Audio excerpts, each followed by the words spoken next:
तर अजित पवारांना मराठा महासंघाच्या कार्यकर्त्यांनी काळे झेंडे दाखवलेत। संतोष देशमुख, सोमनाथ सूर्यवंशी हत्या प्रकरणातील आरोपींवर कठोर कारवाईच्या मागणीसाठी हे काळे झेंडे दाखवण्यात आलेत।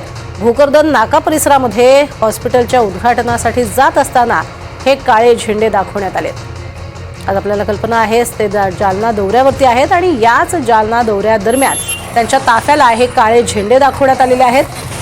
काही कार्यकर्ते इथे उपस्थित होते आणि या कार्यकर्त्यांनी अजित पवारांच्या जाणाऱ्या ताफ्याला काळे झेंडे दाखवलेत आणि आपला निषेध व्यक्त केलाय। मराठा महासंघानं हे काळे झेंडे दाखवलेले आहेत। संतोष देशमुख आणि सोमनाथ सूर्यवंशी हत्या प्रकरणातील आरोपींवरील कठोर कारवाईच्या मागणीसाठी हे काळे झेंडे दाखवण्यात आले। अधिक माहिती घेऊयात, लक्ष्मण सोळंकी आमचे प्रतिनिधी आपल्या सोबत आहेत। लक्ष्मण, काय अधिक माहिती?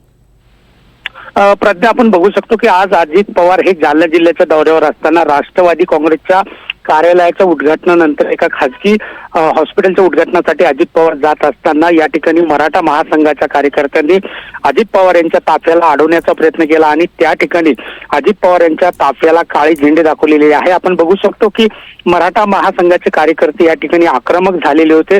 संतोष देशमुख आणि सोमनाथ सूर्यवंशी हत्या प्रकरणातील आरोपींना कठोर कारवाईची मागणीसाठी या कार्यकर्त्यांनी आता अजित पवार यांच्या चक्क ताफ्यालाच काळे झेंडे दाखवलेले आहे। आपण बघू शकतो की ही घटना जी आहे भोकरदन जालना शहरातील जे भोकरदन नाका परिसर आहे त्या परिसरात या हॉस्पिटलचं उद्घाटन असताना त्या उद्घाटनाच्या कार्यक्रमाला जात असताना घडलेली आहे। आपण बघू शकतो की अजित पवार यांच्या जे संतोष देशमुख आणि सोमनाथ सूर्यवंशी यांच्या प्रकरणावर जी भूमिका आहे त्या भूमिकेच्या विरोधात या ठिकाणी मराठा महासंघाच्या कार्यकर्त्यांनी ही आक्रमक भूमिका घेतलेली आहे आणि अजित पवार यांना काळे झेंडे दाखवून अजित पवारांच्या भूमिकेचा या ठिकाणी जाहीर निषेध केलेला आहे। प्रज्ञा, नक्कीच हा जाहीर निषेध केलेला आपण पाहतोय। एकीकडे 3 ते 4 कार्यकर्ते इथे उपस्थित होते आणि त्यांनी काळे रुमाल दाखवलेले आहेत। जालन्यामध्ये अजित पवारांचा दौरा सुरू झालेला आहे आणि या दौऱ्यात दरम्यान पहिल्यांदाच आपण बघतोय अशा पद्धतीनं काळे झेंडे दाखवण्यात आलेले आहेत आणि निषेध व्यक्त करण्यात आलेला आहे। बीड आणि परभणी प्रकरणामध्ये अजूनही न्यायाला विलंब होतोय असं म्हणत कार्यकर्त्यांकडनं हे काळे झेंडे दाखवले।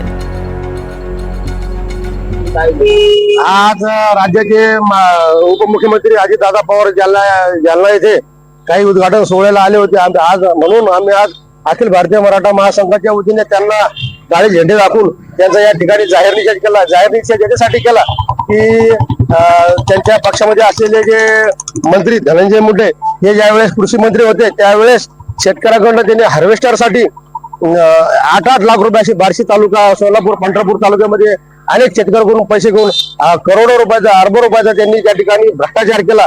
तसे बीड जिल्ह्यामध्ये जे आता